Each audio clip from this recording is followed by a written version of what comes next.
बिस्मिल्लाहिर्रहमानिर्रहीम। आज से 1450 साल पहले हमारे नबी हज़रत मोहम्मद मुस्तफ़ा सल्लल्लाहु अलैहि वसल्लम ने महिलाओं की रक्षा की, महिलाओं को सम्मान दिया, महिलाओं को शिक्षा दी और महिलाओं को हक़ अदा किया। उस ज़माने में लड़की को पैदा होते ही ज़िंदा दफन कर दिया जाता था। उसके लिए आपने मना किया और इस तरह महिलाओं की रक्षा करके उनको बड़ा किया, बड़ा करके उनको शादी के लायक बनाया।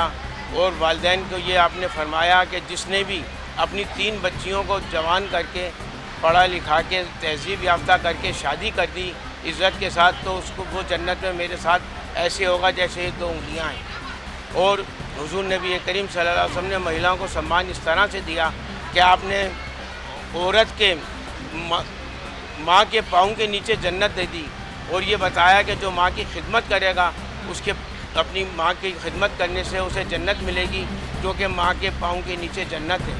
और आपने महिलाओं को हक़ अदा किया इस तरह से कि महिलाओं को अपने बाप की विरासत में से हक़ दिया, अपने शोहर की विरासत में से हक़ दिया, अपने भाई की विरासत में से हक़ दिया। और आप हुज़ूर नबी करीम सल्लल्लाहु अलैहि वसल्लम ने महिलाओं को शिक्षा के लिए बहुत ज़ोर दिया और हर महिला को शिक्षित होने के लिए तंबीह करी। और आपने फरमाया कि इल्म हासिल करो ताकि तुम अपनी आने वाली नस्लों को जिन्हें तुम पालोगी उन्हें भी तहज़ीब याफ्ता करो और उनको भी शिक्षा से ज़ेवर से आरास्ता कर सको। इस तरह से आपने तमाम महिलाओं को और तमाम इंसानों को, क्योंकि आप रहमतुल लिल आलमीन हैं, हक़ अदा फरमाया। ये महिलाओं का जो जुल्म होते थे ये पूरी दुनिया में ही ऐसा था, चाहे वो यूरोप हो, चाहे हमारा मुल्क बर सग़ीर हो, हर जगह होता था। कहीं महिलाओं को ज़िंदा जला दिया जाता था, कहीं दरगोर कर दिया जाता था और कहीं रस्सियाँ डाल के उसको खींचा जाता था और कलीसा में दे दिया जाता था।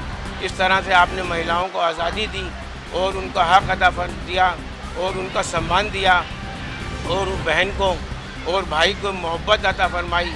और ये फरमाया कि जो भाई अपनी बहनों से मोहब्बत करेगा उसके लिए भी जन्नत है और उसके रिस्क में जो अपनी बहनों को अपने घर में बुला के दावत करेगा उसके रिस्क में बरकत और तरक्की अता होगी। और इस तरह से आपने महिलाओं को सम्मान दिया और महिलाओं को इज़्ज़त दी। और महिलाओं को इज़्ज़त देने के बाद तमाम माशरे में महिलाओं को इज़्ज़त दी और इज़्ज़त देने के बाद उनको माशरे में इज़्ज़त और एहतराम की ज़िंदगी अता फरमाई। सल्लल्लाहु अलैहि वसल्लम ने अल्लाह के हुक्म से महिलाओं को पर्दे का भी हुक्म दिया है। और दुआ है हमारी दरबार ख्वाजा गरीब नवाज़ ने कि अल्लाह ताला तमाम मस्तूरात को पर्दे की तौफ़ीक़ अता फरमावे, जैसा कि कुरान और हदीस में पर्दे का हुक्म दिया गया है उस पर चलने की तौफ़ीक़ अता फरमावे। खुदावंद कुद्दूस आमीन सुम्मा आमीन।